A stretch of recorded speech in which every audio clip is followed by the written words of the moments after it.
Ողջույն բոլորին, եթերում ուժեղ ոդքասթի 3-րդ թողարկումն է, այսօր իմ հյուրը Գևորգ Գրիգորյանն է, բժիշկ ուրոլոգ, առողջապահության կազմակերպիչ, մենք շատ տարաբնույթ, բազմաբնույթ զրույց կունենանք, տարբեր թեմաներ կքննարկենք, ողջույն Գևորգ, շնորհակալություն։ Շնորհակալություն հրավերի համար։ Խնդրեմ, մենք իրար հետ դույով կխոսենք անմիջականությունը պահպանելու համար, բացի նրանից, որ դու իմ ընկերն ես, նաև մեր ձևաչափով տենց ենք մենք։ Սիրով տիկնջը։ Ամենաառաջի հարցը, որ սենց քանի որ դու տղամարդկանց առողջության մասնագետ ես, ամենաառաջի հարցը, որ կուզեի տալ,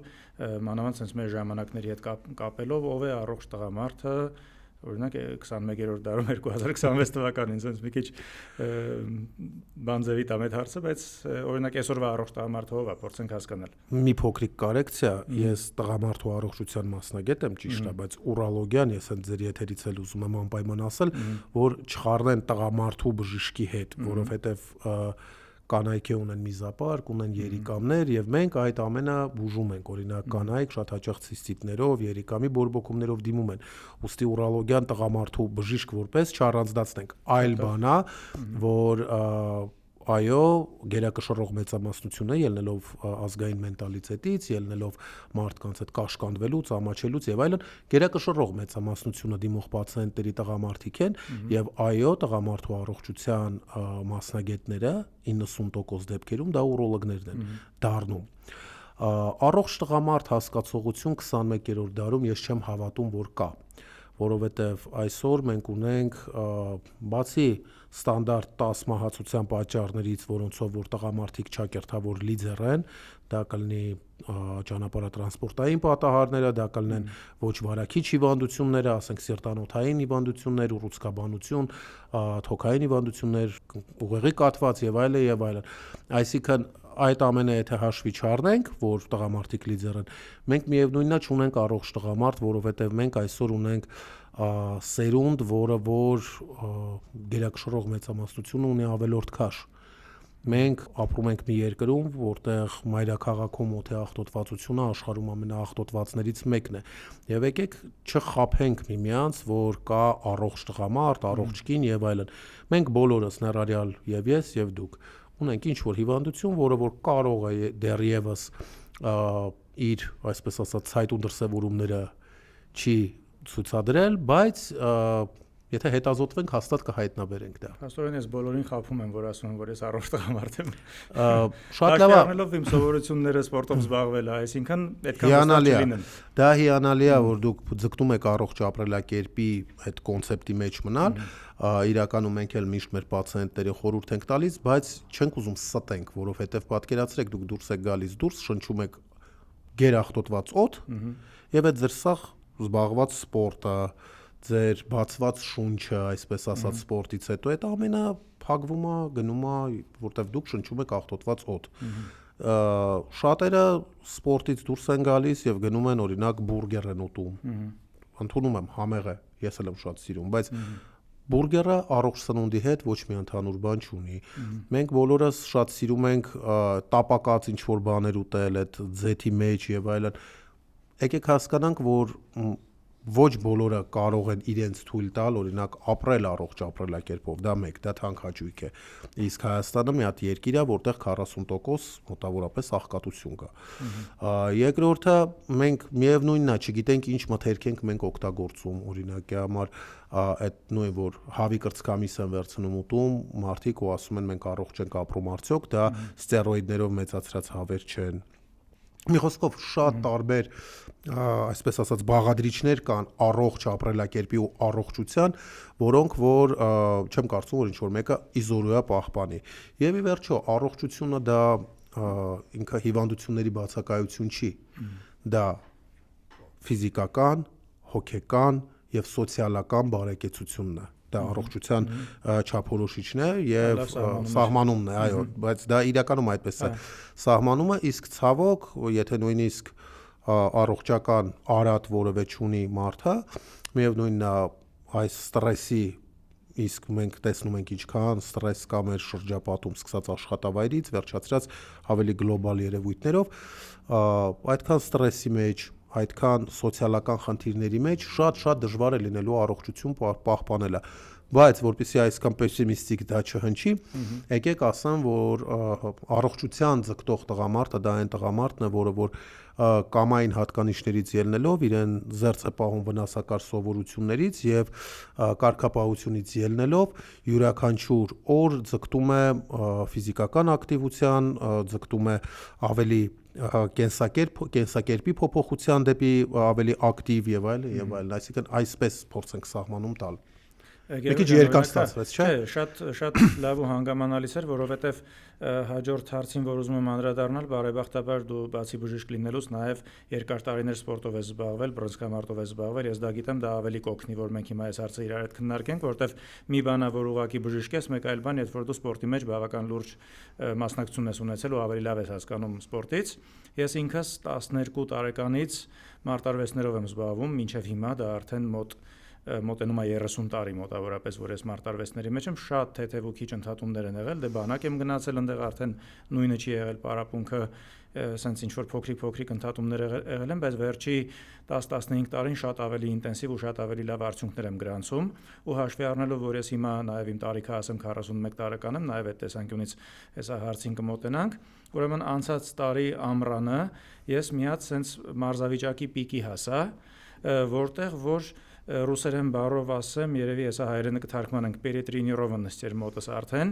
ես շատ ուժեղ պարապում էի, կարծես թե չէի հոգնում մարզվելուց, բայց հետո չէի վերականգնվում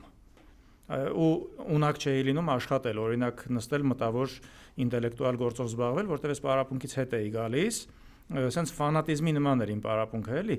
ու ես հասկացա, որ եկել է ժամանակը, որ ես արդեն տենց պիտի չպարապեմ, այսինքն մի քիչ պիտի չափավորեմ մարզումներս, որ իմ էներգիան բավականացնի նաև կյանքի մյուս ոլորտներին, որը որ նույնպես շատ կարևոր է։ Ես առանց սպորտի չեմ կարողանում։ Իմ մոտ օրինակ ես կախվածություն ունեմ սպորտից, էս էլ հեսա մի հատ կարելի է էլի քննարկել։ Ես օրինակ եթե սպորտով չեմ զբաղվում այսօր, իմ ամբողջ օրը անցնում է մի տեսակ սենց անջատված, հոգնած, ոչ աշխատունակ, նույն մարդը չեմ լինում, քան եթե ես իմ սպորտը արած եմ լինում։ Սա նաև երևի կոչվում է սպորտից կախվածություն։ Այս պարագայում լավ, եթե մարդը օրինակ պրոֆեսիոնալ սպորտսմեն չի, օրինակ դու պրոֆեսիոնալ ֆուտբոլիստ ես, որ թիմում խաղում ես, կամ պրոֆեսիոնալ բռնցքամարտիկ ես, որ վաղը մրցումների ես լինելու, կամ ցանկացած այլ սպորտ, այդ դեպքում որն է այն ճիշտ սպորտը, ինչ պիտի անի մարդ իրեն առողջ պահելու համար, որովհետև բասկետբոլ խաղալն էլ է սպորտով զբաղվել, ուղղակի վազելն էլ, մարզասրահում մարզվելն էլ, մարտարվեստն էլ, մնացած ամեն ինչն էլ, որն է այն հիմնական կոմպրոմիսային սպորտը, այսպես ասեմ, որ օրինակ տղամարդը լինի առողջ, մկանները լինեն տեղում, հատկապես իմ կարծիքով այս թեմատիկան ոչ թե 20 տարեկանները այդքան կնայեն, այլ 30-35 պլյուս տղամարդիկ, որ իմանան ոնց շարունակեն իրենց երիտասարդությունը երկարաձգել։ Մի հատ այս կոնտեքստով քո մեկնաբանությունը կուզենամ լսել։ Շատ լավ է, շատ գովելի է, որ մարդիկ կան, ովքեր որ առօրյա սպորտով զբաղվում են, ես ասեմ անկեղծ, ես ինքս 40 տարեկան եմ եւ 40 տարիներից 27 տարին կանոնավոր սպորտով եմ զբաղվել, որից 1/3-ը եղել է բռնցքամարտ, բավականին երկար զբաղվել եմ բռնցքամարտով եւ կարող եմ ասել, որ այսօրվա պարապմունքի եւ մարզվելու կոնցեպտը եւ մեր ժամանակվա կոնցեպտը լիարժեք տարբեր են։ Այսօր մարդը մտնում է ինչ-որ տենց լուրջ ջիմ, իրան ձեռքերը գանտելներ են տալիս, ասում են սրանից այսքան արա, նրանից այնքան արա, իսկ օրինակ մեր մարզիչը, պարոն Արմեն Հովանեսյանը, Աստված հոգի լուսավորիր, ինքը մեզ ասում էր, մինչև դու քո քաշով չսովորես աշխատել, քեզ հավելյալ քաշ բացարձակապես պետք չի, օրինակ հրումներ գետնից, օրինակ ձգումներ կախված վիճակում, փորի պրես, վազք, պարան թռնել եւ այլն, այսինքն մեր կքանիստ շատ կարեւոր եւ անփոխարինելի վարժություն է։ Եվ այդ ժամանակ, երբ որ մենք այդ ամենը կարողանում էինք անենք, այդ ժամանակ նոր մեզ թույլ էին տալի, օրինակ ծանրաձողի մոտենալ կամ գանտելներ վերցնել, այդ ծանրոցներ վերցնել, որպեսզի պարապել եւ դա մեր համար ինչ-որ պրիզ էր։ Այսօր դա պրիզ չի, դա ինչ-որ ռուտինային բանով մտնում է զալ, իրան ասում են ես վերցրա, գնա պարապի, ես սրանից այսքան կան, ես նրանից այնքան։ Տեսեք, ինքնանպատակ չի մարտարվեստով զբաղվելը կամ ինչ-որ X սպորտով զբաղվելը։ Ես ինքս շատ նախընտրել եմ բռնցքամարտը, հիմա սպասում եմ այդ մարզասրահը բացվի, որտեվ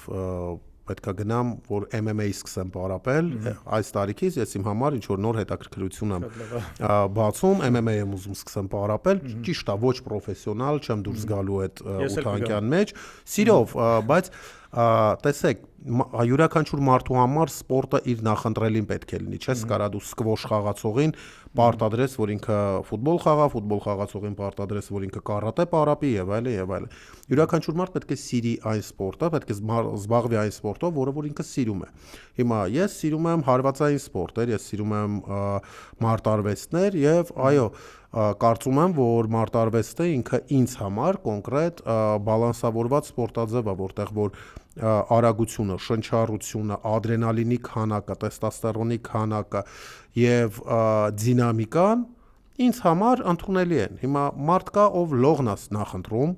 եւ բացարձակապես ոչ մի ինչ-որ դատապարտելի բան չկա։ Մարդը լողով իր բոլոր կարիքները բավարարում է, մկանների աշխատանքն է, այո, մկանների աշխատանքն է, կալորիաների այրումն է, չգիտեմ, ակտիվությունն է, շնչառությունն է։ Մարդ կա թենիս է սիրում, օրինակ ես շատ լավ ընկեր ունեմ, որ թենիս է խաղում ու վեցերանների մեջ, տենց երբ որ մրցաշարեր են լինում, տենց տեղեր է զբաղացնում, առաջի տեղ, երկրորդ տեղ, երրորդ տեղ, մի խոսքով յուրաքանչյուր մարդը պետք է զբաղվի այն մարզաձևով, որը որ իր համար ընդունելի է եւ հաճելի, որովհետեւ չի կարելի պարտադրել մարդուն X մարզաձևով զբաղվել։ Մարդկա ում համար ըմբշամարտն է հաճելի, մարդկա ում համար թենիսն է հաճելի։ Ամեն դեպքում սպորտը միշտ գովելի է, սպորտը առաջի հերթին սովորեցնում է կարգապահություն, երկրորդ հերթին սպորտը ստիպում է, որպեսզի քո մարմնի մկանները աշխատեն, իսկ մարմնի մկանների աշխատանքը ինքնին, այսպես ասած, sense հրում է օրգանիզմի process-ները, որպեսզի փոխկապակցված process-ներ սկսեն աշխատել, սկսած հորմոնների արտադրությունից, ճարպային հյուսվածքի այրումից, գլյուկոզայի յուրացումից, սնունդի յուրացումից, մի խոսքով, յուրաքանչյուր մարդ պետք է ընտրի իր համար, որ նա իր համար ավելի,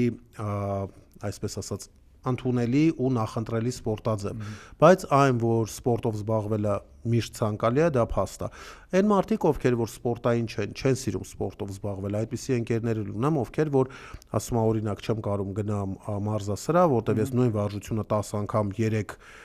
կրկնումով անելուց, ես ներվայնանում եմ, նույն բանն եմ անում։ Սիրով, առավոտյան ֆիզկուլտուրա արա, բան արա, մկաններդ բաց, մի հատ անգլերեն դրան stretching են ասում, մի հատ ձգվիր, մի հատ ինչ որ մի բան արա, որպեսզի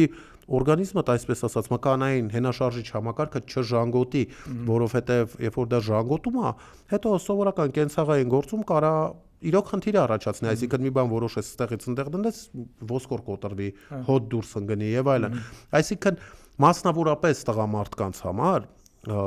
շատ կարևոր է սպորտը։ Ընդ որում, եթե իմ կարծիքը հարցնեք, իմ կարծիքով ինչ որ տարիքում մոտավորապես 5-ից 5 տարուց ոչ պակաս յուրաքանչյուր տղամարդ պետք է որևէ մարտարվեստով զբաղվի, որովհետև մարտարվեստը ոչ միայն կոփում է մարմինը, այլ նաև կոփում է ոգին։ Ու մարտարվեստով զբաղվող տղամարդկանց մեջ միշտ կա հաղթող լինելու ցանկությունը, որովհետև երբ որ մենք օրինակ բռնցքամարտով էինք զբաղվում, այն ժամանակ այսքան հասանելի չէր այս մոտիվացիոն ինչ-որ տեսանյութեր եւ այլն, մի հատ ռոքի կինոն դնում նայում էինք, մի ամիս հավեսով պարապում էինք, մի ամիս ինչ-որ տենց մեծ զրկանքների մեջ եւ այլն, ու մենք ուզում էինք դառնանք ինչ-որ բան, մենք ուզում էինք դառնանք չեմպիոն, ուզում էինք հաղթեինք, մենք դուրս էինք գալիս ռինգ, ու այդ բնավորությունը, հաղթողի բնավորությունը, առ այսօր շատ սպորտսմենների մեջ կա։ Եթե նկատեք սպորտսմենների կենսակերպը ու աշխարհայացը ռեալ տարբերվում են ոչ սպորտային մարդկանց կենսակերպից ու աշխարհայացից։ Հաղթողի հոգեբանություն ունեն։ Այո, հաղթողի հոգեբանություն ունեն։ Հետաքրքիր հարց առաջացավ հենց քո ասածից, էլի, օրինակ այդ ռոքի եւ այլն այդ ֆիլմերի մասին, որ բոլորս էլ մեր մանկության տարիներին նայել ենք վիդեոկասետներով, օրինակ Կրաուի սպորտ, բան չէ, Վան Դամի ֆիլմերից, Բրյուս Լիի ֆիլմերից։ Հիմա էլի կան մարտաֆիլմեր, բայց այն ժամանակ հատուկ հենց մարտարվեստի վրա կենտրոնացած մարտաֆիլմեր էին, որտեղ որ օրինակ մարզիկը ինչ որ ֆիլմի սկզբում անհաջողություն է ունենում, հետո գնում մարզվում է, ուժեղանում է, հաղթում է, այդ հիմնական sense կոնցեպտներ այդ ֆիլմերի։ Օրինակ մեր սերնդի դեպքում դա շատ էր օգնում երևի մտածելակերպ ձևավորելու հարցում։ Կա տարբերություն օրինակ մեր, երբ որ մենք էինք տենց 15-20 տարեկան տենց ֆիլմեր էինք նայում կամ ավելի փոքր, մեկ էլ հիմիկվա սերնդի, ովքեր որ ավելի ուրիշ կինոներ են նայում, ուրիշ կոնտենտ են սպառում, որտեղ որ օրինակ այդ մարտարվեստի, մարտիկի հոգեբանության, այդ կամքի ուժի թեմաները մի քիչ արդեն չկան, երկրորդ պլան են մղվել։ Գիտեք, կարծում եմ, որ կան, բայց դա միայն ֆիլմերով չի ու սպառած կոնտենտով չի պայմանավորված, տեսեք, հիմա էլ կան ֆիլմեր, օրինակ, եթե դուք այդ ռոքի բոլոր ֆիլմերի սիրահար եք, դուք տեսած կլինեք, որ վերջին տարիներին 3 հատ Creed դուրս եկավ որպես ռոքի շարունակություն, այսինքն այդ հերոսներից մեկի որդու մասին, ինքը եւս նույն կոնցեպտի մեջ է, բայց հիմա օրինակ ֆիլմերը նույն մարտերի մասին ֆիլմերը մի փոքր տրանսֆորմացվել են, այսինքն ավելի շատ ոչ թե կոնկրետ սպորտաձև է գովաբանվում, այլ ինքնապաշտպանության կարողությունն է գովաբանվում, օրինակ սամբոյի եւ այսպես ասած այդ հատուկ ծառայություններին, որ սովորացնում են մինիմալ շարժումների քանակով մաքսիմալ արդյունք ստանալ, զինաթափել հակառակորդին, հատուկ տեղեր հարվածել, որպեսզի այդ հակառակորդը շուտ շարքից դուրս գա եւ այլն։ Ավելի շատ այդ ոճի ֆիլմերն են գնում, բայց կրկնեմ, այդ ֆիլմերը այսօր այդքան էլ մեծ ու շատ դիտելիություն չեն ունենում, որովհետեւ սերունդն է փոխվել։ Սերունդը, որը որ պետքա իր երեխեքին դաստիարակեր նենց ոնց որ օրինակ իրանք են տեսել կյանքը, որոշել է, որ սերունդին, իր երեխաներին պետքա դաստիարակի այնպես, ինչպես ինքը ուզում է տեսնի կյանքը։ Ինչի եմ սա ասում, որովհետև երբ մենք 84-85 թիվ ենք,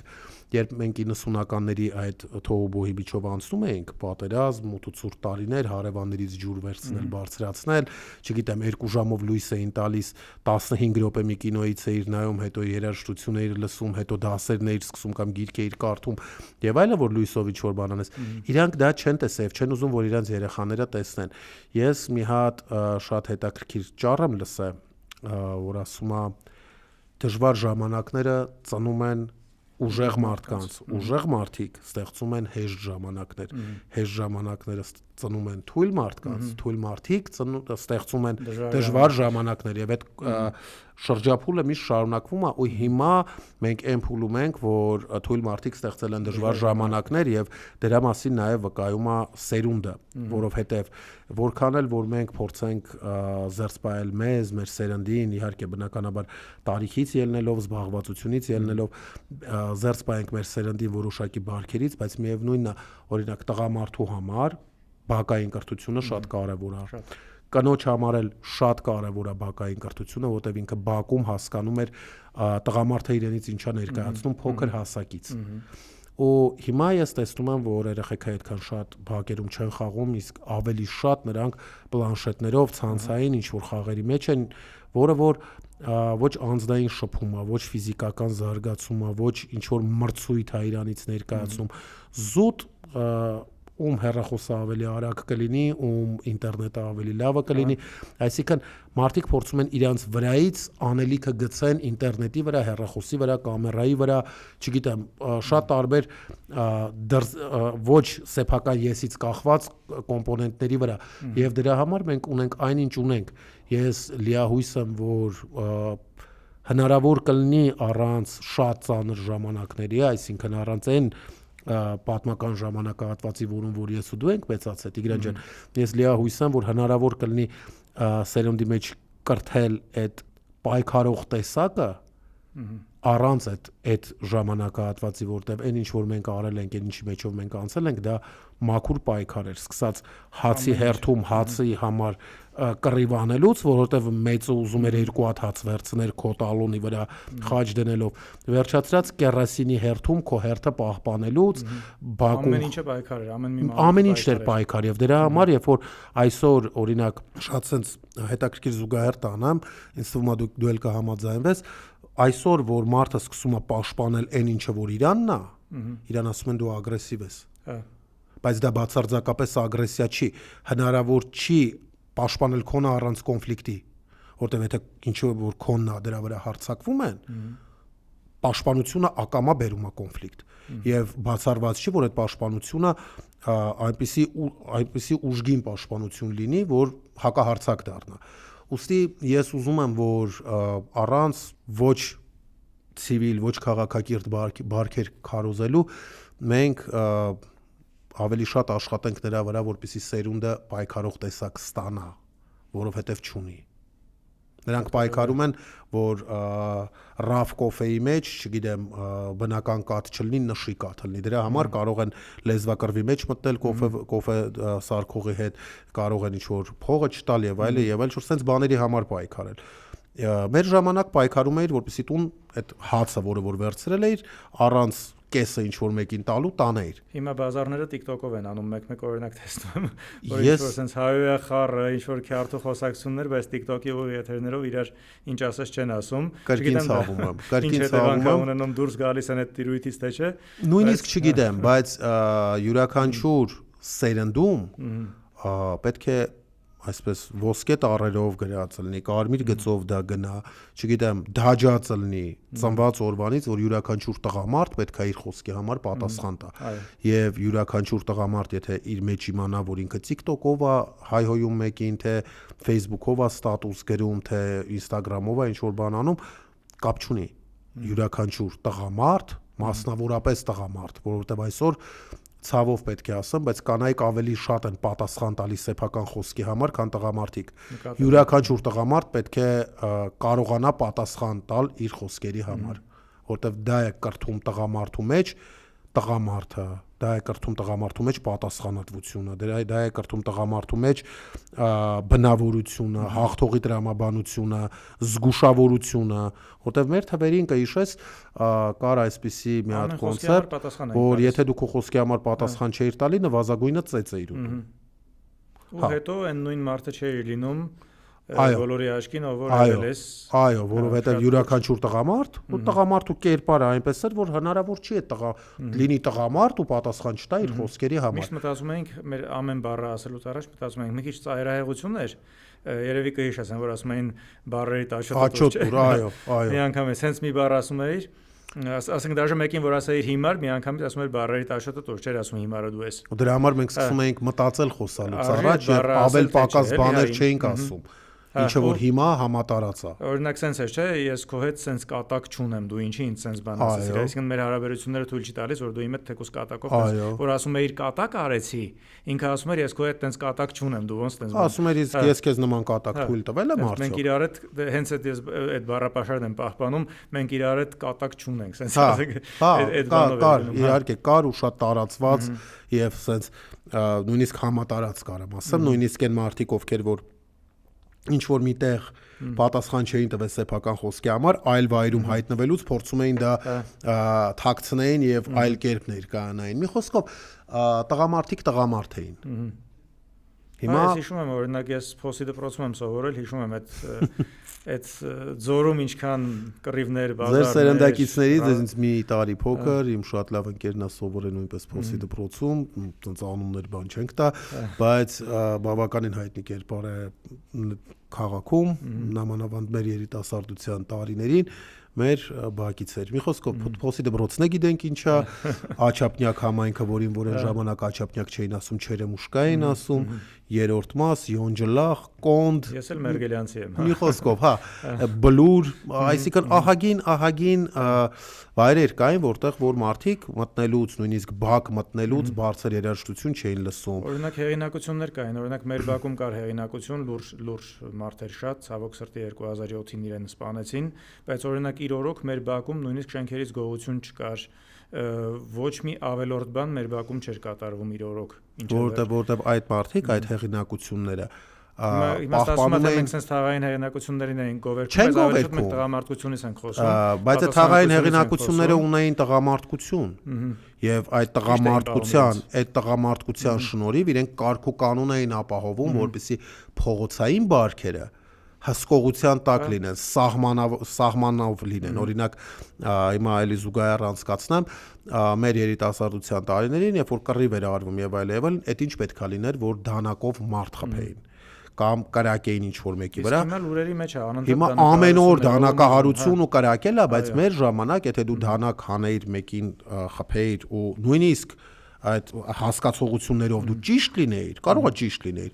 քեզ այդ հեղինակությունը կկանչեր ու կասեր ինչի ես խփել դանակով, պատասխան տուր։ Իսկ հիմա բեսպրեդենտ։ Հիմա չկա դա, այսինքն այդ թաղային հեղինակությունների այդ ենթամշակույթի դեմ պայքարելով մենք հասանք նրան, որ այսօր մարդը, որ դուրս է գալի ասում է մեր բակով արագ մի քշեք, երեխեք են խաղում, իրանք գլխից կրակում են։ Իրականում կրիմինալի վտանգավոր տեսակը ոչ թե հեղինակություններն են, այլ այդ բեսպրեդել մանրամասն ոչ կորցնելու ոչինչ չունեցող կերպարները, անպատժելիության մթնոլորտում այդ մարդիկ, որովհետև իրենք արդեն գիտեն, որ այս ինչ բանը անում են ու պատասխան չեն տալիս, ամենավտանգավոր տեսակը իրենք են։ Բայց այս թեման շրջանցենք, ես մի բանի եմ ուզում անդրադառնամ, նորից վերադառնանք էլի առողջության թեմային, օրինակ իմ ընկերներից շատ-շատերը իմ հասակակից ինձնից մի անգամ ինձնից շատ ավելի երիտասարդ կամ իմ տարիքի ինձնից մեծ ինձ շատ են անընդհատ հարցնում են դու ոնց ես կարողանում քեզ տես լավ մարզավիճակում պահես անընդհատ մարզվես ես իրենց քանի որ հիմնականում իրենք են մարդիկ են ովքեր որ երբեք սպորտով չեն զբաղվելու չեն սիրում սպորտ ես օրինակ իրենց տալիս եմ հետևյալ խորհուրդները ասում եմ օրինակ որ դու մտար շքամուտքից ներս 5-րդ կամ 3-րդ կամ 4-րդ հարկ պիտի բարձրանաս դու ինչ ես վերելակով բարձրանում եթե ուզում ես լինես լավ մարզավիճակում գոնե եթե սպորտ չես անում այդ մի քանի հարկը ոտքով բարձրացի այդ մի քանի հարկը ոտքով իջի ինչ որ բան ընկավ գետնին կռացի վերջու առանց տրտնջալու որտեվ մեջքիդ մկանն է աշխատում տնեցիկից ջուր մի ուզի քայլի խոհանոց այդ ջուրը խմի արի անընդհատ ինչ որ մեկին մի ուղարկի խանութ որ քո համար մանավանդ որ ծխում ես սիգարետը բերի գոնե այդ խանութ քայլել գալը էլի դու արա այսինքն մաքսիմալ ակտիվություն որից հիմնականում մարդիկ խուսափում են, այսինքն հերիք չի սպորտով չեն զբաղվում, բայց նաև այդ ակտիվությունը չեն պահպանում, որ օրգանիզմը աշխատի, մի քիչ կալորիաներ վառեն, օրինակ այս հարցով դու ինչ խորհուրդ կտաս այն մարդկանց, ովքեր որ որևէ կերպ սպորտ չեն սիրում, չունեն այդ սպորտային կամքը, երբեք մեկա չեն էլ մարզվի, ինչ խորհուրդ ուզում ա լսեն ինչ մոտիվացիոն գիրք ուզում ա կարդան կամ վիդեո նայեն բան, կինո կնայեն, ինչ կանեն, իրանք երբեք սպորտով չեն զբաղվելու։ Այդ մարդկանց ոնց անենք, որ իրենք էլ առողջ լինեն, իմ ասածներին ինչ որ ավելուկ կա։ Ես հիմնականում, չէ, շատ ճիշտ եք ասում, բայց ես հիմնականում այդ մարդկանց խորհուրդ չեմ տալիս։ Ես ավելի գաղտնի ռեժիմով, օրինակ դե ցանկացած պացիենտ, որ գալիս է, կամ կնոջ հետ է գալիս, կամ մամայի հետ է գալիս, կամ դուստրի հետ է գալիս, ես իգական սերին եմ ասում, այս մարդուն պետքա օրինակ շատ քայլել։ Եվ ես բան չեմ ասում, այսինքն կինը, դուստրը, մայրը, արի գնացինք ման գալու, հա, 5000 քայլ իրար հետ քայլում են։ Այսինքն, երբ որ դու տղամարդուն փորձում ես պարտադրել իր մոտ այդ բանը նեգատիվիզմն է առաջանում, որ ինչի պետք է ես քո ասածով ասեմ եւ այլ։ Իսկ երբ որ իր կինը ժպտալով ասում, արի մի հատ գնանք ստեղից, չգիտեմ, Համզաչիման մի բան վերցնենք գանք, ինքը չի կարա ասի, չէ, որտեվ կինը կասի դե մութ է, մենակս չեմ ուզում, արի քայլենք։ Այսինքն կանայք շատ հեշտ կարողանում են մանիպուլյացիա անել տղամարդկանցով, որտեվ ունիվերսալ տեսողական օրգան կա քթածակ։ Կանայք ավելի լավ քթածակ ունեն, քան տղամարդիկ, անկեղծ եմ ասում։ Եվ կանանց ասում ես կանայք արդեն սաղ կազմակերպում են։ Վերջերս Instagram-ով իմ աչքին անընդհատ նույն հետազոտությունը sense տարբեր էջերով որ տարածում են, տեսնում եմ, որ որտեղ որ ասվում է, որ հիմիկվա 20 տարեկանների տեստոստերոնը ավելի ցածր է, քան 70-ական թվականների 70 տարեկան տղամարդկանց։ Դա իրականությանը համապատասխանում է, թե չէ, որտեղ շատ հսկայական տարբերություն է, էլի։ Շատ բարդ բան եք ասում, բայց փորձեմ իմ դիտարկումը անեմ, կփորձեմ ասել, որ այո, չունենալով տենց հետազոտությունների տվյալներ, չնայելով որևէ մասնագիտական գրականություն, զուտ այն բանով, որ օրինակ շատ հաճախ 20-ից 30 տարեկան տղամարդկանց ենք տեսնում, որոնք որ կամ շատ չափազանց նիհար են, կամ այն ասենց իրար կապած ծնկներով ոտքերով, չգիտեմ, կանացի տիպի ճարպակալումով, երբ կոնքը ավելի լայն է, քան ուսերը, կրծքերով շատ հաճախ դա տեստոստերոնի պակասից է, դա խնդիր է, դա համատարած խնդիր է։ Շատերը օրինակ փոքր ժամանակ իրանց երեխաներին ու երեխան երբ որ փոքր է, ասում են նայեք ինչ ուտող երեխա է։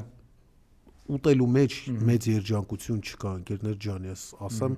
իմացեք, մարդիկ չուտելով, օրինակ նույն Օսվենցիմի բանում այդ ճամբարում մարդիկ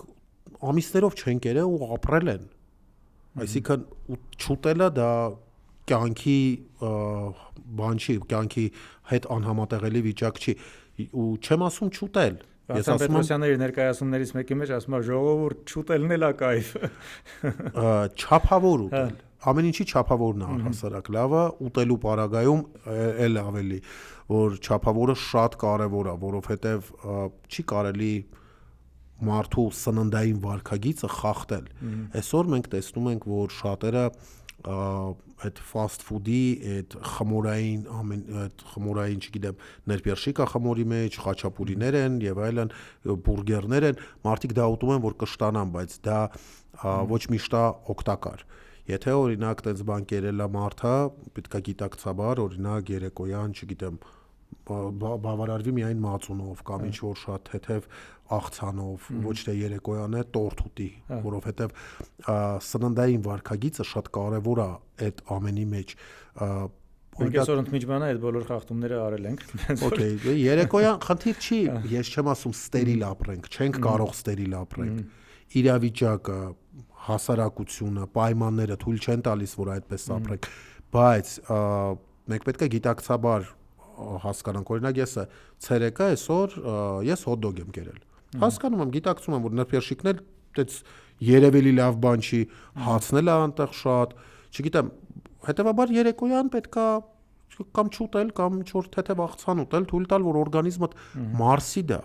թույլ տալ, որ օրգանիզմը դիմակայի այդ ստացած վնասին։ Բայց մեր մոտ ոնց է, մեր մոտ առավոտյան զարթնում են, չգիտեմ, հաց կարակ ջեմ են ուտում մի հատ, ցերեկը գնում են լանչի մի հատ խաչապուրի են ուտում, երեկոյան գնում են քեֆի խորովածը, չգիտեմ, եսի մինչերով, հացով, բանով, սենց ուտում են, ու դառնում է այնպես, որ մարդու օրգանիզմը դառնում է սննդի վերամշակման գործարան, բայց մարդու օրգանիզմը դրա համար չի։ Սնունդը պետք է մարդուն կենսագործունեության համար։ Օրինակ, շատ-շատերը ասում են, ուզում ես առողջ լինես, ուզում ես, չգիտեմ, նիհար լինես, շաքար вообще մի կեր։ Համաձայն չեմ, որովհետև գլյուկոզան պետք է ուղեղի աշխատանքի համար, գլյուկոզան շատ հզոր էներգետիկ է։ Ես առանց շոկոլադի չեմ կարողանում, օրինակ, շաքարավազ չեմ օգտագործում, բայց շոկոլադ ուտում եմ։ Բայց ինչ-որ քաղցր բան, որի մեջ կա այդ նույն գլյուկոզան, դուք ստանում եք, ես հիմա չեմ ասում, էլի եմ ասում, ես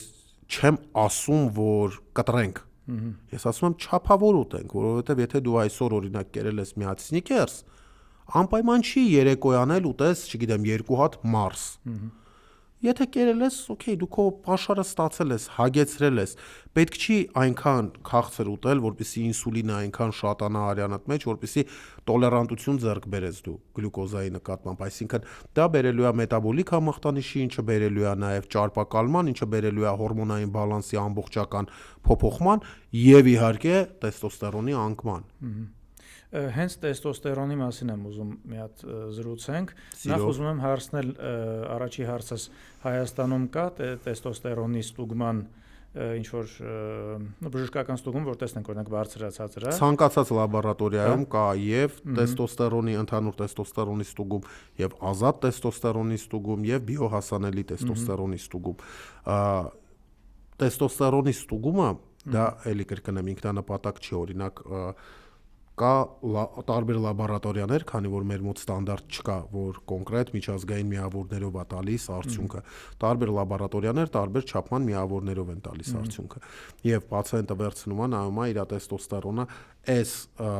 նորմայի սահմանների մեջ է ու ասում է իմ մոտ ամեն ինչ լավ է, բայց դա հեռու այդպես չի, որովհետև ամեն մարդու կենսակերպը ունի իր տեստոստերոնը, օրինակ ես չգիտեմ ձեր տեստոստերոնը ինչքան է, բայց իմը երբ որ իմ համար նորմայից, որը որ այդ նորմաներից բավականին բարձր է, իմ համար նորմայից երբ որ սկսում է իջնել, ես չեմ ուզում աշխատեմ, ես չեմ ուզում տնից դուրս գամ, ես չեմ ուզում ոդկասթի գամ, չեմ ուզում խոսամ, ոչ ոք նյարդերից սկսում են ազդել բոլորը։ Այսինքն տեստոստերոնը ինքը կարելի ասել տղամարդու համար երջանկության հորմոններից մեկն է։ Դոֆամինը չի իհարկե, բայց երջանկության հորմոններից մեկն է։ Եվ տղամարդու համար տեստոստերոնի ցածր ցուցանիշները կարող են ճակատագրական լինել, որտեղ կտուժի համ հորմոնային ամբողջ այդ կասկադը, որը աշխատացնում է սկսած տղամարդու բնավորությունից վերջացրած սերմի արտադրման process-ով։ Նաև տեստոստերոնի բացակայությունը կբերի տղամարդկանց համատարած դեպրեսիվ пассив վարքագծին, ինչը մենք այսօր տեսնում ենք։ Այսօր եթե նկատեք ֆեմինիզացիան, ֆեմինիստների այդ ակտիվությունը անհամեմատ ավելի բարձր է, քան առհասարակ տղամարդկանց ակտիվությունը։ Եվ ուզում եմ ընդգծեմ, որ դա նույնիսկ չեմ բացառում, չեմ ուզում դավադրապաշտական տեսությունների մեջ մտնել, բայց նույնիսկ կարող եմ ասել, որ դա կարա դիտավորյալ արվի տեստոստերոնի ցածր պահելը, որովհետև կառավարման տեսանկյունից ցածր տեստոստերոնով տղամարդուն կառավարելը հեշտ է։ Բարձր տեստոստերոնով տղամարդիկ այս ամենը տեսնելով վաղուց արդեն իրավիճակը փոխել էին։ Հասկանում եք, չէ՞։ Հասկանում եմ։ Եվ եթե տեստոստերոնը բոլորի մոտ ցածր է, բոլորը հանգիստ իրանց համար իրանց գլուխը կախ, ոնց են հիմա Facebook-ում ասում, ամեն մարդ իր գործը իր տեղում լավ անի մեր պետությունը, բան չկա տենց բան։ Տեստոստերոնով տղամարդու համար չկա տենց բան, այս գործը արեց, այս գործը արդեն քիչ է, մյուս գործն էլ տվեք, հələ մի հատ են հարցի մեջ է խառնվեմ, հələ մի հատ էսե փոխեմ, տեստոստերոնով տղամարդը արարող, ստեղծող տղամարդ է։ Իսկ այսօր մեր տղամարդիկ ինչ է վերջի անգամ ստեղծել։ Յոլա գնալով են էլի, ասենց։ Սեպուհ մեկ մեքենան, Ես քշում եմ շատ լավն է։ Հա։ Երևակայություններ լիահույս է։ Մի անգամ Facebook-ում ստատուս էի գրել էի ժողովուրդ, սեպուհ մեկ եմ առել, թեքվեցի ձախ, բայց աճ գնաց ինչից կլինի։ Հենց ահագին լավ ծավալուն քննարկում եղավ սեպուհ։ Խնդիրը նրանում է, որ մենք պետք է հասկանանք, որ ցածր տեստոստերոնով տղամարդկանց այդ համատարած տարածումը դա ոչ միայն, ելի եմ ասում, անձնական, ներքին առողջական խնդիր է, դա նաև կառավարչական խնդիր է, որովհետև բարձր տեստոստերոնով տղամարդը ունի ամբիցիաներ։ Այո, բարձր տեստոստերոնով տղամարդը ունի ամբիցիաներ, ու այդ ամբիցիայի համար ինքը պատրաստ է հակառակորդներին եւ մրցակիցներին անցնի այդ մրցավազքում։ Իսկ երբ որ տեստոստերոնը ցածր է, ինքը պատրաստ չի դրան, ինքը ասում է, անցնում են, թող անցնեն, այ մարդ, ես այսքան ունեմ, այսքանով բավարարվեմ։ Գիտեք, մի հատ sense իրականությունն է այսօր։ Հա, հետաքրքիր բան կա, որ գիտակցված աղքատությունը, իսկ գիտակցված աղքատությունը դա աղքատ տերմինի հետ, աղքա եզրույթի հետ ոչ մի ընդհանուր բան չունի։ Ամենավատ բանն է, գիտակցված աղքատությունը դա այն է, որ դու ունես օրինակ X եկամուտ, Y դիրք հասարակության մեջ։ Քեզ դրանից ավել պետք չի։ Այդ է գիտակցված աղքատությունն է, որտեղ դու օրինակ, չգիտեմ, պետական համակարգում ինչ որ 7-րդ դրամ, 6-րդ պրուժինի վրայի յուղն ես, քեզ այդքանը հերիք է։ Դու չես ուզում դա կորցնես, դու չես ուզում այդ պրուժինի դերը ստանձնես, հետո գոնե դրան դերը ստանձնես։ Քեզ այդ պրուժինի վրի յուղը լրիվ հերիք է։ Կներեք, այդ պրուժին եմ անում զսպանակի։ Հա, զսպանակի ուղղակի հայաստանյան այդ բառամթերքի մեջ դրան պրուժին են ասում, դրա համար եմ այդպես ասում, էլի։ Մարդուն դա սկսում է բավարարել։ Ինքը, չգիտեմ, գալիս է տուն, ասում, կինը ասում է օրինակ կամ երեխան ասում, այն այ հարևանի papan-ն այ ինչ արեց, բան ասում, բալես, քեզ պետք է, ինքը աղապուշ է, ինքը դա չի արել, ու փորձում է արդարանա, ինքը իր մեջ գիտակցելով, որ ասել։ Հարուստների մասին ասում են ինքը գողացել է դրա համար է հարստացել, վատ մարդը դրա համար է հարուստ։ Ես չեմ ուզում դա շատ քաղաքականացնենք, ես չեմ ուզում մենք շատ քաղաքականացնենք, բայց սոցիալական հարցը ավելի շատ 2018 թվականի իրադարձությունները մի հատ մեծ միֆ ցրեցին։ Մեծ միֆ, որ մարդը չի աշխատում ոչ թե նրա համար, որ, չգիտեմ, սաշիկը կգա 50%-ը կտանի, այլ չի աշխատում, որովհետև չի ուզում, չի կարա, խելք չունի, գիտելիք չունի։ Մնացածը արդարացումներ են։ Մնացածը արդարացումներ են, որովհետև կրկնեմ, դուք կարող եք 1000 տեսակի արդարացումներ բերել կնոջը, հարևանին, բարեկամին եւ այլն, բայց մարդը որ ուզում է ինչ-որ մի բան անի, ինքը հնարավորություն է ման գալիս։ Մարդը որ չի ուզում մի բան անի, ինքը արդարացում է ման գալիս։ Հիմա տեստոստերոնով տղամարդը հնարավորությունը ման է գալիս, գտնում է, եթե չի գտնում, ստեղծում է, եթե չի ստեղծում, չգիտեմ, քանդում է, սարքում է նորից, որովհետև իր ամբիցիան իրան թելադրում է, որ այս հնարավորությունը պետք է քոնը լինի, որովհետև ինքը տեստոստերոն ունի։ Առանց տեստոստերոնի տղամարդը ինքը համակերպվող է։ Ինքը ամենավատ տեսակը։ Հա, մեր վտանգավոր տեսակը։ Եթե մեր սերնդակիցներից նայենք, մեր մանկության ժամանակ, ասենք, կային մարդիկ, ովքեր որ, չգիտեմ, դպրոցում կռիվ էին անում, ինչ որ ստեղ էին գնում, այնտեղ էին գնում, դասից էին փախնում, չեմ գովաբանում այդ ամենը։ Կային մարդիկ, ովքեր որ կարող է բոլորի այդ դասից փախնեին ու պատտվեին գնային տուն։ Օրինակ ես իմ ծանոթ ընկեր աղջիկներին, որ առիթներ ա լինում անձնական կյանքի հետ կապված ինձնից խորհուրդներ են հարցնում, ասենք իրենց կատարած ընտրության վերաբերյալ կամ էս ինչ տղեն սենց արեց բան, ես միշտ մի հատ գլոբալ իրենց խորհուրդ եմ տալիս, ասում եմ միշտ զգուշացեք թույլ տղամարդկանցից։ Ասում ամենավտանգավոր բանը դա թույլ տղամարդն է։ Ինքը առաջի հայացքից կարող է պուպուշ թվա, բարի թվա, հանգիստ թվա բան, բայց հենց գալիս է վճռական պահերը, որոշումներ կայացնելու պահերը, ինքը դառնում է ամենավտանգավոր տղամարդը, որովհետև հարց չի կարա լուծի, դա ամենավտանգավոր բանն է։ Գիտեք, թույլ տղամարդը ինքը ոչ թե իր ընտանիքի անվտանգության երաշխավորն է, այլ իր ընտանիքի անվտանգության սպառնալիքն է։ որովհետև երբ որ յուրաքանչյուր կին, եթե նայենք sense բնազդով, ինչին է ուշադրություն դարձնում, այդ տղամարդն է ոտքերին նայում, կրծքին նայում, կինը նայում է ուսերի լայնքին, կինը նայում է իր խելքի աշխատանքին, ինքը նայում է վստահելի մարդու հետ ամուսնանա, մարդ ում հետևում կարա թաքնվի, մարդ ով կարա իրան պաշտպանի, իր ընտանիքը պաշտպանի, դա կարողա չենե գիտակցում, բայց դեռևս նախնադարից, երբ որ մարդիկ չէին կարողանում իրար հետ շփվեին, կինը սովորեր, որ եթե այդ ուժեղ տղամարդը իր ընտանիքի հայրն է, այդ ընտանիքը անվտանգ է, ուժեղ ու վտանգավոր տղամարդիկ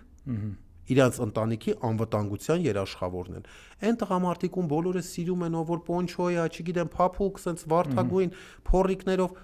այդ տղամարդիկ իրանց ընտանիքի անվտանգության սպառնալիքն են, իր կնոջ, իր երեխաների, իր ծնողների։ Դրա համար ես մի հատ շատ լուրջ կոնցեպտ եմ միշտ առաջադրել ու իմ հետ աշխատող իմ ընկերներին, իմ մոտ վերապատրաստվող իմ ընկերներին, երեխեքին, ովքեր որ գալիս են որպես վոլոնտյոր մեր կազմակերպչական գործունեության մեջ, ես միշտ ասում եմ, եթե դու վտանգավոր չես, դա քեզ լավ մարդ չի սարքում։ Եթե դու վտանգավոր ես ու կարողանում ես կառավարել քեզ, որ այդ վտանգը հասարակությանը հասանելի չդառնա, այդ ժամանակ ես դու լավ մարդ, որովհետև դու վտանգավոր ես, բայց դու այդ վտանգը ամեն օր ցույց չես տալի։ Միայն անհրաժեշտության դեպքում։ Տղամարդը ստեղծման օրվանից գործ ունի արյան հետ, որսի հետ, պատերազմի հետ, սպանության հետ, վատ բաներ եմ հիմա ասում։ Ու շատ տղամարդիկ ունակ են դա անելու առ այսօր, բայց չեն անում առօրյայում, բայց եթե դրա անհրաժեշտությունը գա,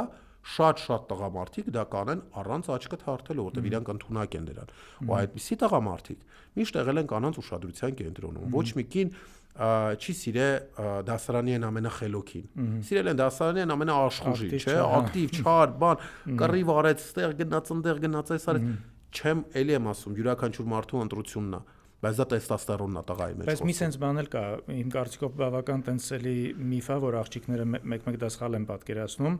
Օրինակ իմ կարծիքով ուժեղ տղամարդը դա ավելի զուսպ հավասարակշռված տղամարդն է, քան թե այն ղժղժան, գորգորան, որ ինքը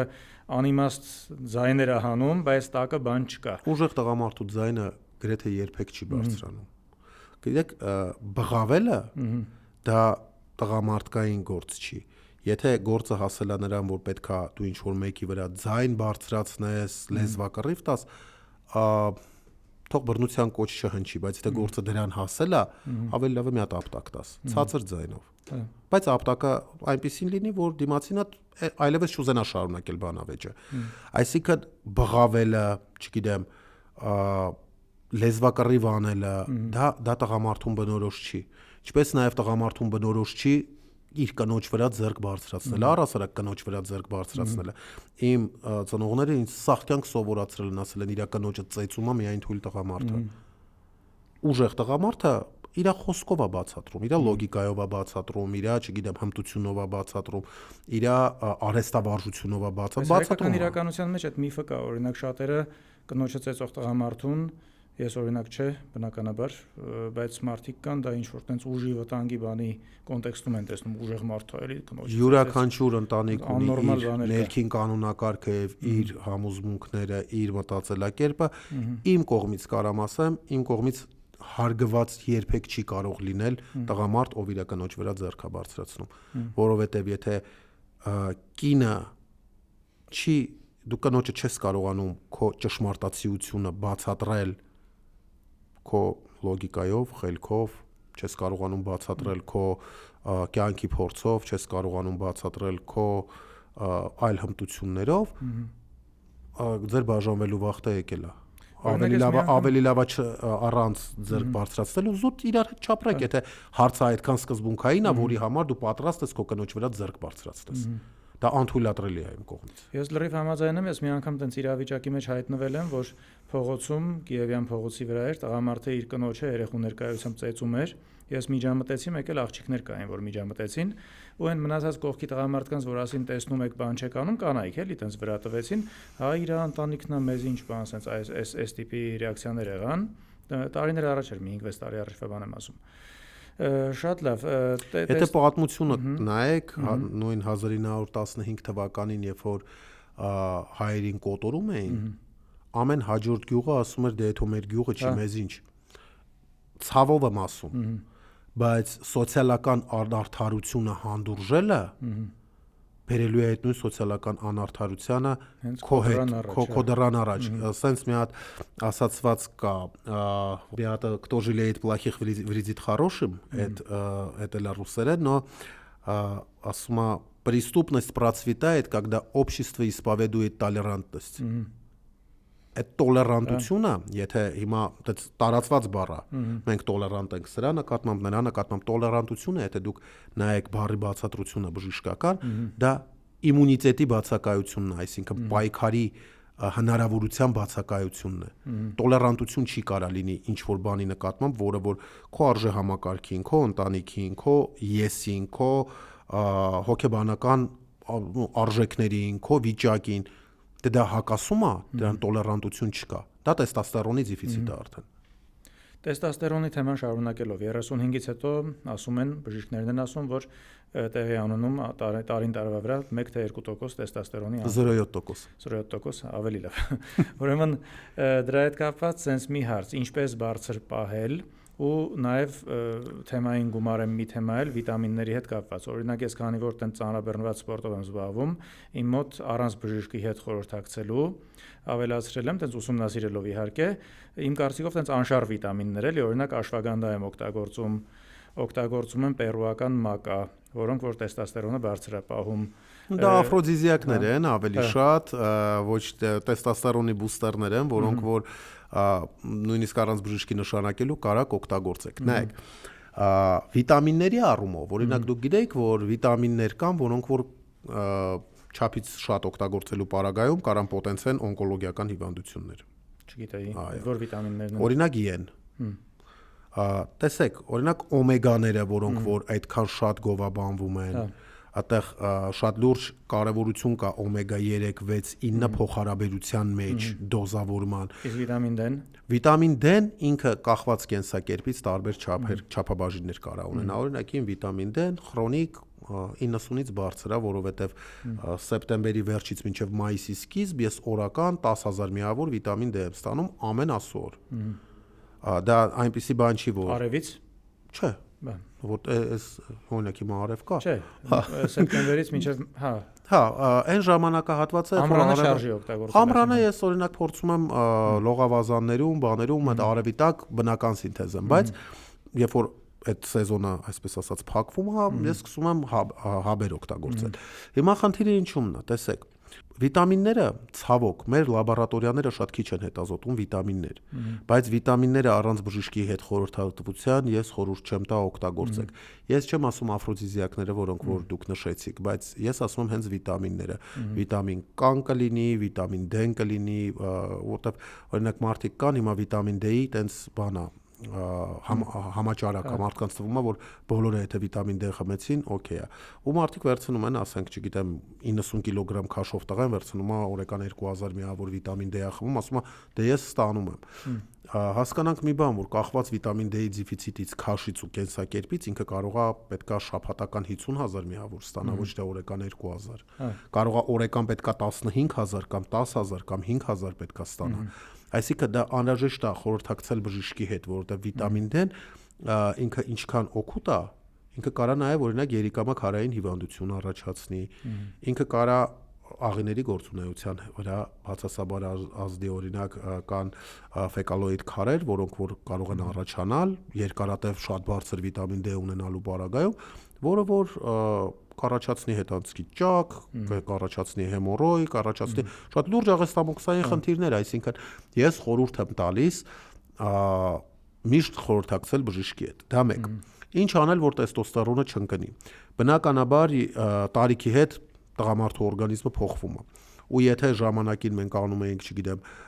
կրծքամկանի այդ վարժությունները, չգիտեմ, բիցեպս, տրիցեպս, ապա 35 տարեկանից հետո շատ կարևոր է անել ոտքի վարժությունները, որովհետև մեծ մկանները, իսկ մարմնի ամենամեծ մկանը ոտքի քառագլուխ մկանն է։ Մեծ մկանները աշխատացնելիս տեստոստերոն է արտադրվում։ Մեծ մկանները աշխատացնելիս սկսած լյարդի դետոքսիկացիայից վերջացրած ուղեղի աշխատանքով փոխվում է մարդու մոտ։ Այսինքն, եթե ուզում ենք, որ տեստոստերոնի քանակը չնվազի, պետքա մոտենանք բժշկի, պետքա մոտենանք խորհրդատվություն ստանանք եւ ասի ինչա պետք անել։ Դա մեկ։ Երկրորդը, վախենալու բան չի փոխարինող հորմոնային թերապիան։ Օրինակ, ես բազմաթիվ պացիենտներ ունեմ, ովքեր որ երամսյակը մեկ գալիս են տեստոստերոնի ներարկում են ստանում, նոր դիետա են ստանում, նոր դեղորայք են ստանում, որպեսզի իրան գնան այդ հաջորդ 3 ամիսը։ Քանի տարեկանից սկսած։ Այսպես ասեմ, քանի որ մեր մոտ դեռևս շատ մեծ տարածում չունի, մոտ 50 ամենաերիտասարդ պացիենտը 53 տարեկան է։ 53 տարեկանից հետո, այսպես մոտ 20-25 պացիենտ ունեմ, ովքեր որ ամիսը 1 մարդկա, ամիսը 1 մարդկա երամսյակը 40-ում պետք չէ օրինակ։ Կախված ինքնազգացողությունից, եթե դուք 40 տարեկան եք, ասենք 1.70 բոյ ունեք եւ 140 կիլո քաշ ունեք, չէ, պետքա։ Եթե օրինակ ձեր մարմնակազմության, ձեր ապրելակերպի, կենսակերպի մարդու մասին ենք խոսում, չէ, պետք չի։ Այսինքն դա շատ հարաբերական է, չենք կարա մենք բոլորին ասենք, սա այս տարիքը բացարձակ արժեք է, ոչ, տարիքը բացարձակ արժեք չի։ Բացարձակ արժեք կարա լինի մարդու ինքնազգացողությունը, անալիզների տվյալները եւ այլն եւ այլն։ Եվ կրկնեմ, անպայման չի տեստոստերոնը այդ նշված նորմայից ցածր լինի։ Նույնիսկ այդ նորմայի մեջ կախված մարդու կենսակերպից այդ տեստոստերոնը կարա ցածր լինի իր համար։ Ուստի տեստոստերոնի հետ ինչը որ կապված է, ես միշտ խորհուրդ եմ տալիս միանշանակ դիմել բժշկի, մի հատ զրուցել այդ բժշկի հետ, մի հատ հետազոտվել, մի հատ հորմոնները հասկանալ, որտեղ մենակ տեստոստերոնով չի, որ իրա կարա տեստոստերոնը նորմալ լինի, բայց դիհիդրոտեստոստերոնը, որը պատասխանատու է այլ պրոցեսների համար, նորմալ չլինի։ Մենք պետքա կարողանանք ճիշտ կողմնորոշվենք եւ ճիշտ կարողանանք ստացած խորհրդատվությունը կիրառենք մեր առօրյայում։ Գերույ ջան, մի քիչ էլ զրուցենք վնասակար սովորությունների, բացասական սովորությունների մասին, կլինի ալկոհոլ, ծխախոտ։ Օրինակ հիմա շատ տարածված են վեյփեր, դրանց մասին ինչ կասես։ Կասեմ, որ բոլորը ազդում են։ Դրանց մեջ օգտակար որևէ մեկը չկա։ Իսկ ինչ վնասակար։ Յուրաքանչյուրը իր չափաբաժնով է ազդում եւ կրկնեմ կախված է օրգանիզմից։ Եթե մարդը օրինակի համար ունի, չգիտեմ, բրոնխիալ ասթմա, ում որ ծուխը ավելի շատ է գրգռում, քան օրինակ գոլոշին, հա իրա վրա սիգարետն է ավելի շատ ազդելու։ Եթե չունի, օրինակ կարող է այլ բանը վրան ազդի, օրինակ նույն անծուխ այդ այրման գործիքները, որ գոլոշիացնում են, կարան դա ազդեն, օրինակ նույն այդ վեյփի մեջ գլիցերինա, որը եւս կարող է ազդի։ Այսինքն կրկնեմ, մենք չենք կարող որևէ կերպ զերծ մնանք վնասակար սովորությունից։ Հնարավոր չի։ Կա վնասի նվազեցման կոնցեպտ, որ այո, գոլոշիացնող սարքերը եւ վեյփերը ավելի քիչ վնաս են, քան ծխախոտը, այդպես են ասում հետազոտությունները, այո, այրման բացակայության պատճառով, բայց միևնույնն է, դա էլ է վնաս։ Եվ եթե մենք ցանկանում ենք, որպեսզի հարաբերական առողջությունը երկար պահպանենք, ապա պետք է հրաժարվենք բոլորից։ Ինչ վերաբերվում է ալկոհոլին, ալկոհոլը նայած ալկոհոլի իհարկե խոսքը չի գնում անորակ օղիների մասին, խոսքը գնում է որակյալ գինի, կոնյակի մասին,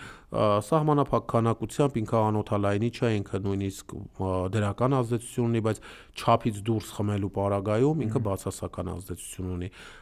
Ալկոհոլը մեծ քանակությամբ կալորիաներ ունի, որտեղ եթե դուք ուզում եք ալկոհոլ խմեք, դուք պետք է պատրաստ լինեք, որ հաջորդ մի քանի օրը դուք շատ ինտենսիվ պետք է պարապեք մարզասրահում, որպեսզի այդ կալորիաները կարողանաք այրեք։ Այսինքն դա ամեն անգամ մարդու ընտրությունն է ու յուրաքանչյուր պահին մարդը ընտրություն է կատարում, ինքը գնա աճ թե ձախ, ինքը նստի այս տաքսին թե այն տաքսին, ինքը օգտագործի ալկոհոլ, չօգտագործի ալկոհոլ, մարդու ընտրությունն է եւ մարդու ընտրության վրա բռնանալ հնարավոր չէ։ Շատ լավ, եւ մի վերջին հարց, որտեղ ես կարծում եմ մենք մի անգամ էլ կհանդիպենք շատ հարցեր քննարկելու համար, այս թեմաները անսպառեն։ Օրինակ հիմա ասենց էլի փորձում եմ կապել այդ տղամարդկության հետ, օրինակ Հայաստանում ինչ որ օրենք են ընդունում, ես լսեցի, որ կարելի է որոշակի գումար վճարել ու ազատվել բանակից, բայց բանակը մենք գիտենք, որ էլի ասենց տղամարդ դառնալու, տղամարդկության ամենալավ դպրոցներից մեկն է, մանավանդ Հայաստանի նման երկրում, որ մենք միշտ ինչ որ պատերազմական իրավիճակներում ենք լինում, երկրներ կան, որ չեն ուզում մեր գոյությունը։ Այս պարագայում օրինակ դու դրան ոնց ես նայում, որ բանակից կարելի է ազատվել, եթե դու ունես օրինակ պայմանական 20 միլիոն դրամ, ինչքան գիտեմ գումարը այդքան էր։ Օբյեկտիվ ասեմ։ Օբյեկտիվ։ Բանակում ծառայելը տղամարդուն կոփում է, միանշանակ։ Դրանում կասկած չկա։ Տղամարդը սովորում է այ առանց հավելյալ օգնության միայնակ լինելով բոլորի մեջ, սովորում է իր խոսքի համար պատասխան տա, սովորում է իրան սպասարկի, լվա, չգիտեմ, կարի, հարթուկի եւ այլն։ Բայց եկեք կրկին օբյեկտիվ նայենք 21-րդ դարն է, որտեղ որ ինչպես վերջի պատերազմը մեզ ցույց տվեց, արդեն ռոբոտների պատերազմի խնդիր է։ Ես կողմ չեմ, որ բանակային ծառայությունից մարդը խուսափի, բայց որպես տեխնոկրատ կարող եմ ասել, որ դրան դեմ չեմ, որովհետև օրինակ եթե մարդը ում որ կարան տանեն բանակ 2 տարի այդ մարդը ֆիզիկական գործ անի, կրակել սովորի եւ այլն, բայց 2 տարում այդ մարդը կարա նոր ռոբոտ նախագծի։ 2 տարում այդ մարդը կարա օրինակ 100 հատ վիրահատություն անի, 100 հոգու կյանք փրկի։ 2 տարում մարդը կարա հայտնագործություն անի։ Մի խոսքով շատ բան կարա անի։ Կախված է տվյալ մարդու օգտակար գործողության։ Այո, պոտենցիալից, այդ մարդու ուղեղային պոտենցիալից, ֆիզիկական պոտենցիալից, օրինակ տանում եմ բանակ, մեկ-մեկ տեսել եմ շատ գեր մի հատ տղայի, ով որ հաստատ ասենք թե տեստոստերոնի հետ կապված խնդիր ունի, թե այդ գիրության շնորհիվ սիրտանոթային համակարգի հետ, եթե չունի, ապա նագրուսկայի այդ ծանրաբեռնվածության տակ կունենա։ Գևորգ ջան, ընդհանրապես այս դեպքում չափանիշը այդ քո ասածները չունել 20 միլիոն դրամ ունենալ չունենալն է։ Փողի առումով, ասեմ հետեւյալը, փողով այդ հարցը կարգավորելուն ես կողմ չեմ, պոտենցիալով կողմ եմ։ Իմ տեսլականը հետեւյալն է, որ մեր մոտ պետքա լինի օրինակ Շվեյցարիայի մոդելը, որտեղ որ կանոնավոր բանակ չկա, բայց բոլոր տղամարդիկ 18-ից մինչև 65 տարեկան տարվա ընթացքում գումարային 12 շաբաթ գտնվում են այդ վարժանքների։ Եվ բոլորը ունեն զենք, բոլորը կարողանում են կրակեն, բոլորը ունեն իրենց համազգեստը, բոլորը ունեն իրենց կոչումը, բայց կանոնավոր բանակ որպես այդպեսին չկա։ Ճիշտ հասկանանք, ժամանակն է եկել, որպեսզի մենք մտածենք իրոք պրոֆեսիոնալ բանակի մասին, իսկ պրոֆեսիոնալ բանակը դա այսպես հայտնի մարդասպաններից կազմված բանակը չի, ասենք, չգիտեմ, ֆիլմ կա Expendables, որ ինչքան բանի մարտաֆիլմի հերոս կա, բոլորով մի դրա մասին չի։ Պրոֆեսիոնալ բանակը դա հեռակառավարվող, կրակող սարքերի մասին է, հետախուզող սարքերի մասին է։ Պրոֆեսիոնալ բանակը այն բանակն է, որտեղ որ մարդու կյանքը ավելի է արժևորվում, քան հրթիռը կամ ռոբոտը կամ եւ այլն։ Դա է պրոֆեսիոնալ բանակը, եւ եթե հնարավորություն կա ստեղծել պրոֆեսիոնալ բանակ, ապա այո, կողմ եմ, բայց եթե դա դառնալու է հարուստի կմահաճույքին մնացած բան, դա ուղղակիորեն բանակից գումարով խուսափած մարդկանց ինդուլգենցիայի վաճառք է։ Այսինքն փող ունես չես ծառայում, փող չունես աղքատը գնա մեռնի, հարուստը փողը տա ազատվի։ Չէ, դրան կողմ չեմ։ Կողմ եմ ուղեղային պոտենցիալի վրա հենված եւ մարդու OGG-ն հաշվի առած ծառայությանը։ Այսինքն եթե այս մարդը օրինակ, չգիտեմ, IT ոլորտում լուրջ հայտնագործություններ է անում, իրան պետք չի դրանից կտրել, տանել 2 տարի, ասել դու IT-ով չես զբաղվում, դու ստեղ կրակել ես սովորում, չգիտեմ, վազել ես սովորում, շարային քայլք ես սովորում եւ այլն։ Բայց եթե մարդը օրինակի համար կներեք մի քիչ ժողովրդական ասեմ, ամբողջ օրը բազմոցին պարկած պորտանա քորում ու սերիալի հետևից է նայում, այո, այդ մարդը կարա գնա բանակ ծառայի, անկախ իր ֆինանսական կարողությունից, որտեվ եթե չակերտավորելի քննադատում էին մարդիկ, որ սրա տղան չի ծառայ, նրա տղան չի ծառայ, այս ընդունվող օրենքը ուղղակի դա օրինականացնում է։ Այսինքն այն վաղ տենց տակից ինչ որ մեկի գրպանն է ասած գումարը մտցնում, հիմա ասած բյուջեն մոզելու, հա, մոծում են։ Փաստաթղթավորվել է ուղղակի։ Փաստա, հա, ասում է ամեն ինչը նույնն է, թղթաբանությունն է շատացել։ Տարբերությունը ո՞րն է։ Այսինքն չի կարելի ֆինանսական այդ բան դնել։ Օրինակ եթե դրվեր, որ 20 միլիոնի օգուտ է տալու հետագայում պետությանը, դա այլ բան կլիներ։ Շատ լավ, Գևորգ ջան, շնորհակալություն, շատ հետաքրքիր զրույց ստացվեց։ Մենք կարծում եմ մի անգամ էլ կհանդիպենք, որտեղ շատ թեմաներ դեռ չենք քննարկել։ Գևորգ Գրիգորյանն էր բժիշկ իմ հյուրը, կհանդիպենք հաջորդ ոդքասթին, հաջողություն։